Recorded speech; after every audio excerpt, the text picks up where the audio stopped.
Esta é uma ministração da Igreja Cristã da Família do Butantã, formando Jesus em nós. Olá, família Butantã, graça e paz, boa noite. Mais uma terça-feira, mais uma reunião de oração e libertação. Privilégio enorme estar aqui com vocês para a gente refletir acerca da palavra de Deus e orar em cima dessa palavra. Para tanto, eu quero convidar você a ler um texto que está lá no livro de Lucas, Evangelho de Lucas, no capítulo 24. Nós vamos ler do 13 ao 35. Acompanhe comigo essa leitura que não é tão curta assim. Vamos lá?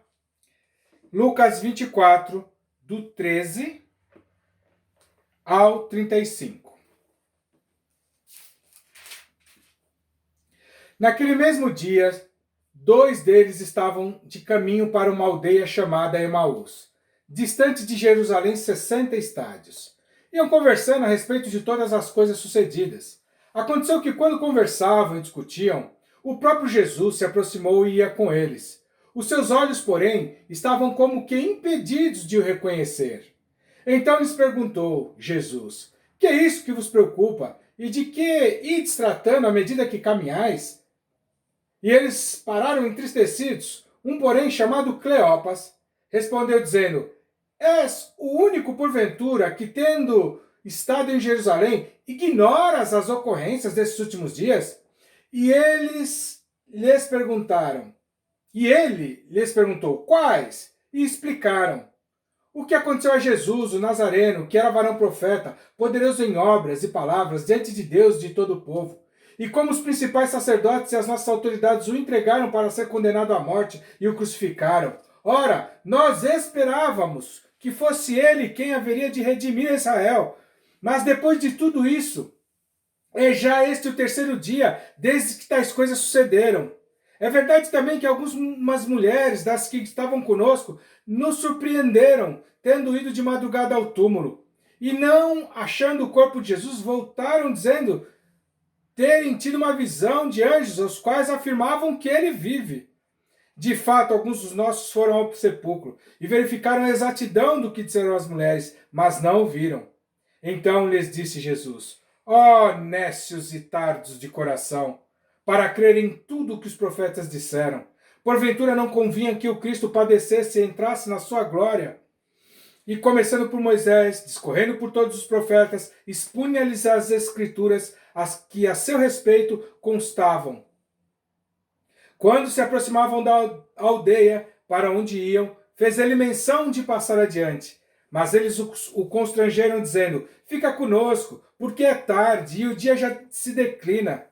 E entrou para ficar com eles. E aconteceu que, quando estavam à mesa, tomando ele o pão, abençoou e, tendo-o partido, lhes deu. Então se lhes abriram os olhos e o reconheceram. Mas ele desapareceu da presença deles. E disseram um ao outro: porventura não nos ardia o coração quando ele pelo caminho nos falava, quando nos expunha as escrituras? E na mesma hora, levantando-se, voltaram para Jerusalém, onde acharam reunidos 11 e outros com eles. Queridos, esse é um texto conhecido, certamente você já conhece essa história dos discípulos no caminho de Emaús. E só relembrando aqui rapidamente o contexto, que esse era o domingo da ressurreição. Jesus tinha sido crucificado, sepultado, e aí ele ressuscita, aparece para algumas mulheres, começa a fazer as primeiras aparições, naqueles 40 dias onde ele andou por aqui, antes de voltar para o céu, para essa volta gloriosa daqui a um tempo que a gente espera. E já era o terceiro dia, o sepulcro vazio, algumas aparições, e esses dois discípulos, Cleopas, que alguns historiadores dizem que ele era irmão de José, portanto ele era tio de Jesus. E alguns comentaristas do Novo Testamento, alguns dos mais renovados, dizem que a segunda pessoa que ia com Cleopas no caminho de Emaús provavelmente era uma mulher. E quem sabe um casal. Esse não é tão importante para aquilo que a gente quer compartilhar com vocês essa noite e depois orar. O fato é que eles voltaram para Emaús depois de todos os acontecimentos de Jerusalém. Emaús distava uns 12 quilômetros mais ou menos de Jerusalém. Era uma aldeia. Eu fiquei pensando, à medida que ia comentando, meditando nessa curta palavra para a gente orar, que Jerusalém, se fosse hoje, 2019, representaria ou naquela época, aliás, naquela época, representava a terra da promessa, dos sonhos, dos ideais, do novo, da vinda do Messias, daquilo que era aguardado, do grande presente, dos milagres, do derramamento do Espírito Santo, da remissão do povo. Emaús era o lugar da decepção, da frustração, da desilusão, da mediocridade, do trauma, da traição. Esses homens estavam tristes, estavam impactados, tão abatidos no seu interior que não reconheceram o próprio Jesus. Estavam desiludidos, porque a cruz põe final à ilusão.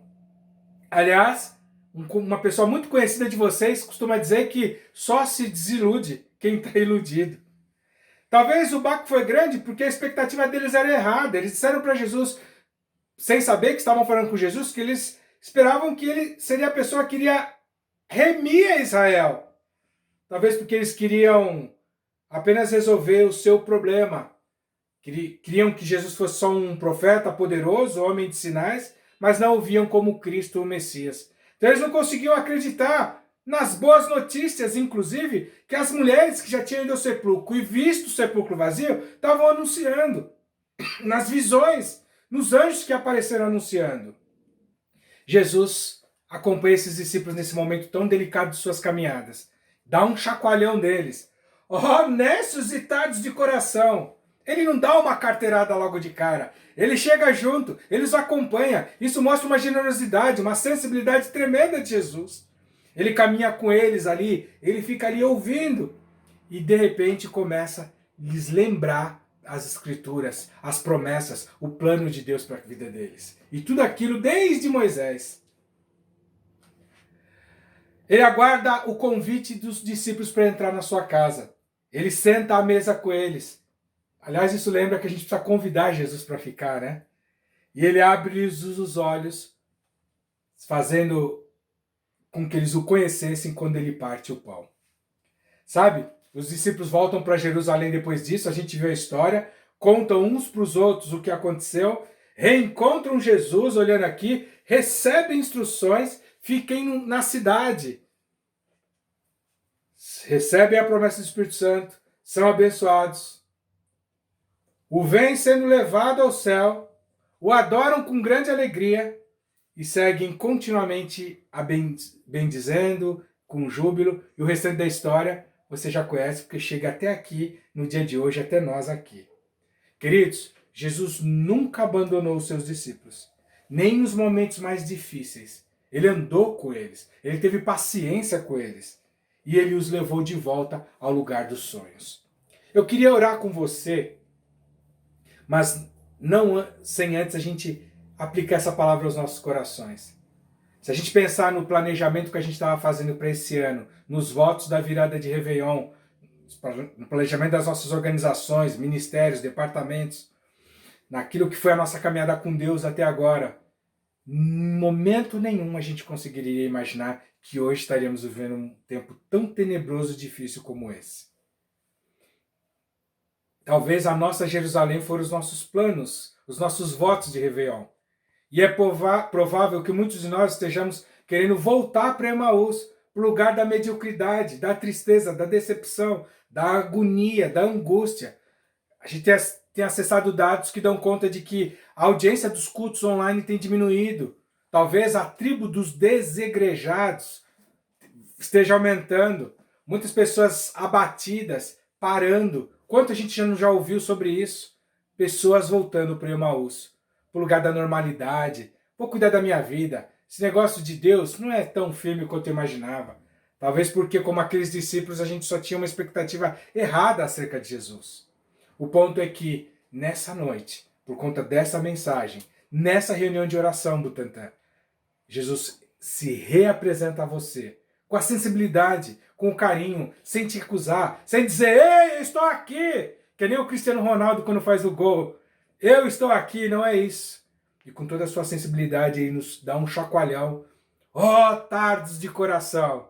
Ele nos relembra as suas promessas e ele quer nos fazer voltar de volta ao lugar dos sonhos, a Jerusalém, a terra da promessa, ao lugar do derramamento do Espírito Santo, do envio, da grande comissão, dos milagres. Porque o plano de Deus não parou. Nada para o plano de Deus, que é de eternidade a eternidade.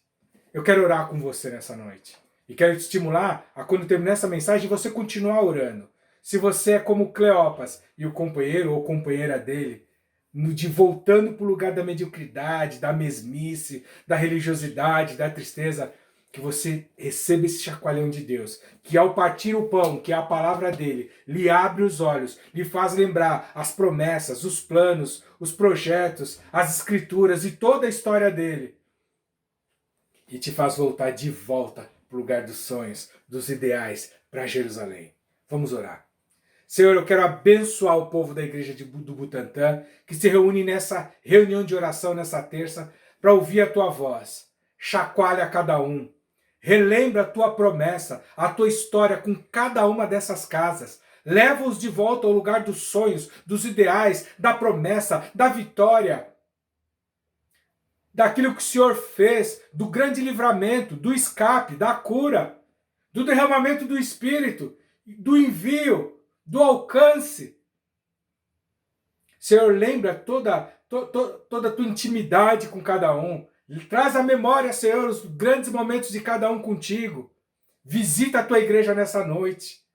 Tira, Senhor, desvia o pé do nosso povo dos lugares da prostração, da tristeza, do abatimento excessivo, da desilusão, da desconfiança, do medo, do sentimento de que foram traídos pelo Senhor. Recorda a eles, Deus, que não está acontecendo nada que não já tinha sido previsto na tua palavra. E faz-os terem os seus olhos abertos e voltarem para o lugar de vitória, de bênção, conquista, realização, saúde, crescimento, maturidade, vitória, intimidade, intensidade contigo que há em Jerusalém. Eu abençoo esse povo nessa noite em nome de Jesus, Pai. Amém. Muito obrigado, meu irmão. Deus te abençoe. Te vejo em Jerusalém.